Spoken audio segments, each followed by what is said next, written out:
I got one big question for you. Part of my family comes from Korea. Good.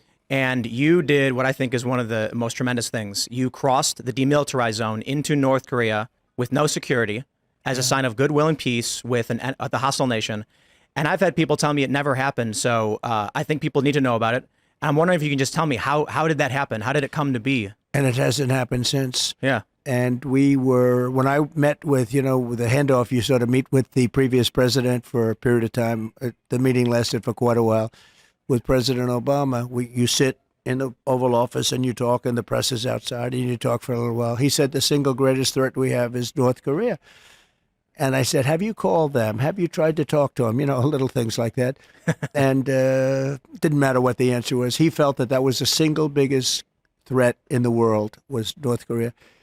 And as you know, there was certain hostility when I first started, and all of a sudden it boiled down to something that was very beautiful, the way it happened. And I got along with him very well.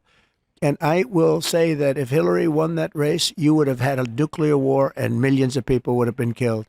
And you weren't even close to that. It never happened. It was never going to happen. I got along great with him, and it just never was going to happen. Were you at all scared in any way when you crossed into an enemy country?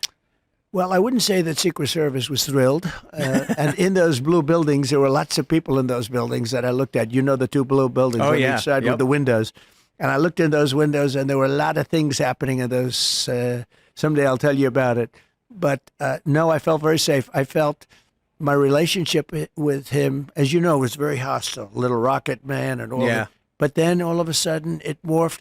He respected me. I respected him. And we ended up, once we got to know each other, we ended up very good. A very smart guy, very strong guy. He's the absolute leader of that country. For those that think he's not, they're wrong.